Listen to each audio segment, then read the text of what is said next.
Ever wondered if spending hours at the gym is the only way to see results? Well, let's explore that perception. For years we've been led to believe that the more time we dedicate to the gym, the quicker we're bound to see results. This notion has become so deeply ingrained in our minds that we'd often find ourselves scheduling our entire day around our gym time. Our social commitments, professional deadlines, and personal time would all take a back seat, making way for our relentless pursuit of an idealized physique. We'd sweat it out, pushing our bodies to their limits, oftentimes disregarding the signs of fatigue and exhaustion. We've been convinced that the more we suffer, the greater our rewards will be. But what if we told you that this isn't always the case? What if the key to fitness success isn't about the quantity of hours spent in strenuous workouts, but the quality of the workout itself? Let's debunk the myth that more time at the gym equals better results. This fitness fallacy has led many on a wild goose chase, chasing an elusive dream of fitness that oftentimes leads to burnout and disappointment. The truth: quality trumps quantity every time. It's not about how long you're grinding it out on the treadmill or how many reps you're doing. It's about the intensity and effectiveness of your workout. Research that shorter, efficient workouts can bring about impressive results.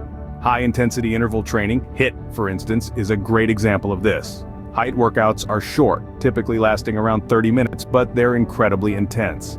They're designed to push your heart rate up, forcing your body to work harder in a shorter amount of time. This type of training has been shown to be highly effective for fat loss, muscle gain, and overall fitness improvement.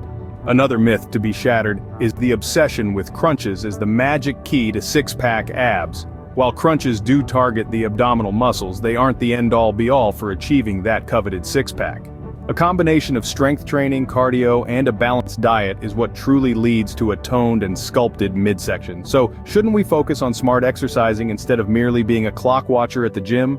Absolutely. Smart exercising is about listening to your body, understanding its needs, and responding appropriately. It's about balancing rest and exertion, nourishment and discipline. It's about making each workout count rather than counting the hours of each workout. It's about making fitness a sustainable and enjoyable part of your lifestyle, rather than a grueling chore to be endured. The bottom line? Don't fall victim to fitness myths and misconceptions. Inform yourself, question the norms, and find what works best for you. And remember, fitness is a journey, not a destination. It's an ongoing process of learning, adapting, and growing. So don't be a clock watcher, be a smart exerciser. Next, the crunches conundrum. Crunches, despite popular belief, aren't the one-stop solution to a chiseled core. The notion that doing crunches alone can sculpt your midsection into a perfect six-pack is a myth that needs to be debunked. In reality, no amount of crunches done in isolation will get you abs without a well-rounded approach to physical fitness and a healthy nutritional plan. Let's break it down. Crunches are a type of abdominal exercise that targets the rectus abdominis, aka the six-pack muscle. They can indeed strengthen your abs. However, here's the catch. The rectus abdominis is just one part of the complex group of muscles that make up your core. This group includes not only the superficial muscles visible on the surface, but also the deep muscles that are hidden underneath.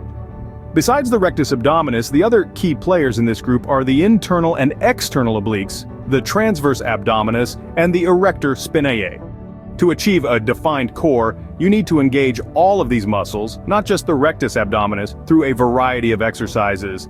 This includes exercises like planks, Russian twists, bicycle crunches, mountain climbers, and more.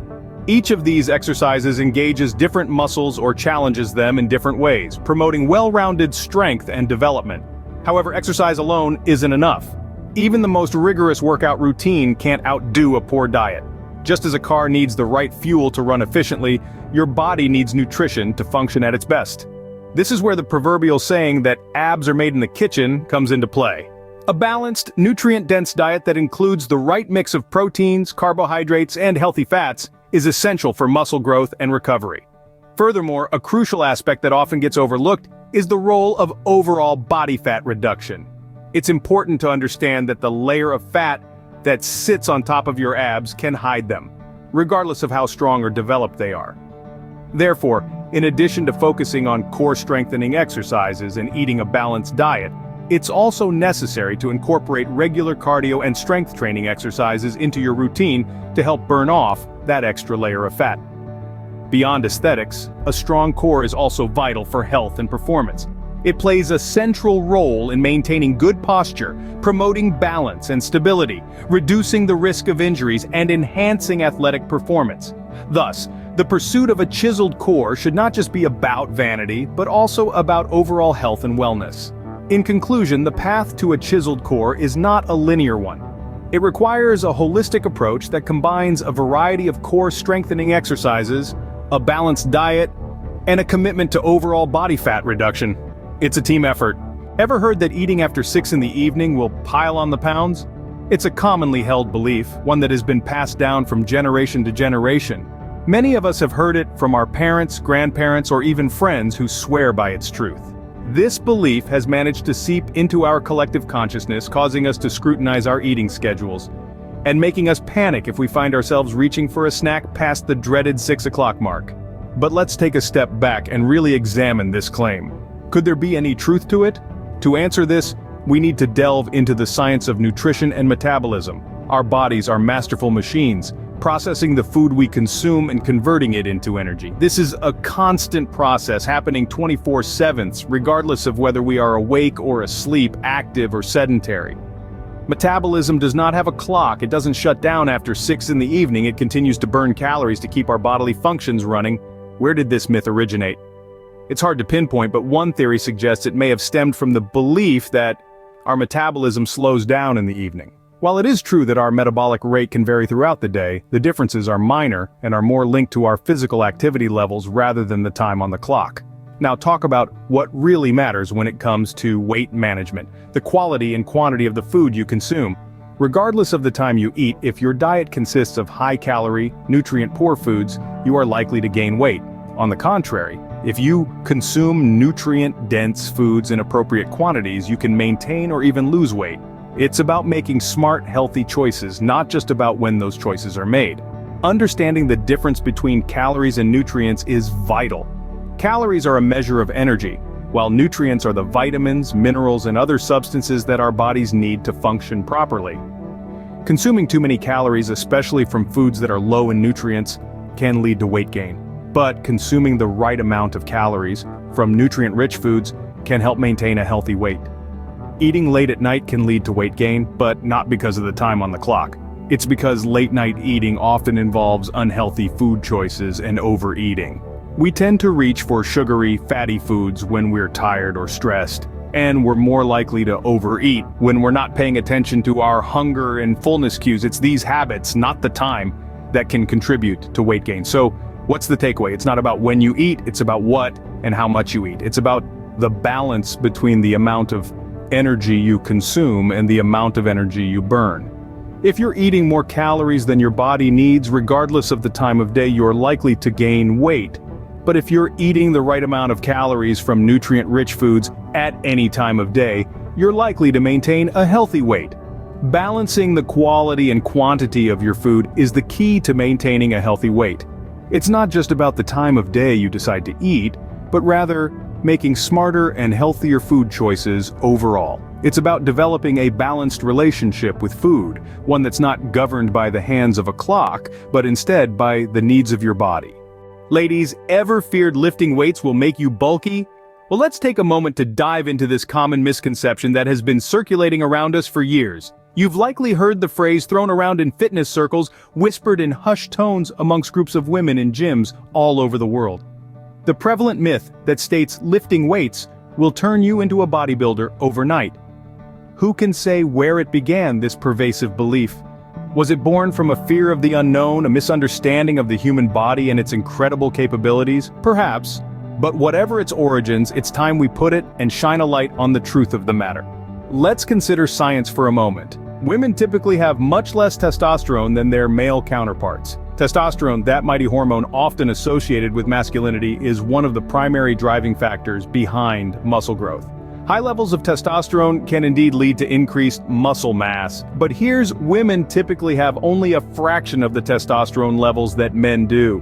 This makes it significantly harder, albeit not impossible for women to bulk up to the same degree that men do. So when you lift weights, your body reacts differently. But wait, there's more to this story. Let's talk about strength training, often relegated to the realm of bodybuilders and professional athletes. Strength training is, in fact, a highly effective form of exercise for anyone, regardless of gender. It's not just about building size, it's about building strength, endurance, and yes, even grace. Strength training works to build and tone muscles, but it also offers so much more. It helps to increase your metabolic rate, which in turn burns more calories throughout the day. It aids in bone density, which becomes increasingly important as we age.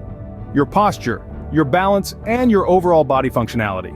But most importantly, strength training can help create a lean-toned physique. It's a beautiful paradox, really. The same process that could, theoretically, lead to bulky muscles in some, actually results in a lean-toned body for most women. The weights you lift help to shape and carve your muscles, creating strong lines and curves where you want them. So, let's summarize and remove any lingering doubts. Despite the common misconception, lifting weights does not necessarily lead to increased bulkiness, especially for women. The science simply doesn't support it. Instead, with proper technique and dedication, it can lead to a stronger, healthier, more toned body. Therefore, the next time you find yourself in the gym staring at the weight rack with trepidation, remember this truth. Remember the science, the benefits, and the beauty of strength training. Shake off the fear, cast aside the myth, and embrace the empowering journey of strength that lies before you. So go on, pick up those weights. Lastly, the sports drink saga. Do you need them to stay hydrated during workouts? Not necessarily. Let's dive deeper into that. For most people, water is the best choice for hydration. This simple, readily available resource does wonders in replenishing your body's water content, keeping you fresh and energized. Now, you might be wondering, why not sports drinks? They're designed for athletes, right? Yes, that's true, but here's the thing. Sports drinks are often high in sugar and calories. They're a cocktail of sweeteners and electrolytes. Now, this doesn't make them bad. In fact, they were designed with a specific purpose in mind: to hydrate and replenish individuals who engage in prolonged, intense exercise. When we say prolonged, intense exercise, we're talking about marathon runners, triathlon participants, professional athletes and the like who spend hours on end pushing their bodies to the limit. Under these circumstances, the body loses not just water, but also a significant amount of salts and minerals. This is where sports drinks come in. They provide a quick and efficient way to replace these lost electrolytes, and the sugar content provides a quick energy boost. But for the gym goer or casual exerciser, these sports drinks might do more harm than good. So what's the harm, you ask? A can of popular sports drink could contain up to 9 teaspoons of sugar. This is almost as much as a can of soda. Consuming such high amounts of sugar regularly could lead to weight gain, increased risk of heart disease, and even type 2 diabetes. Not to mention, while the body is working hard during a workout to burn off calories and fat, pouring in more calories seems counterproductive, doesn't it? That's why for most regular exercisers, water is the best option. It hydrates without any extra calories, sugar, or additives. If you find plain water too boring, you could try adding a slice of lemon, cucumber, or even a few mint leaves for a refreshing twist. There are also low-calorie hydration tablets that dissolve in water, which you could consider for a change, so there you have it. A detailed look into the sports drink saga and why, for most us, water is the preferred choice for hydration. It's one of the 5 common fitness myths we've debunked today. It's time to let go of these misconceptions and focus on what really matters: staying informed, working smart, and keeping a balanced approach to fitness. In the fitness world, information is power. The more informed you are, the better decisions you can make about your exercise routine, nutrition, and overall well-being. But remember, not everything you hear is gospel, even in the fitness world. Be aware, be critical, and keep questioning the facts you come across. Thanks for tuning in, and until next time, keep questioning and keep fit.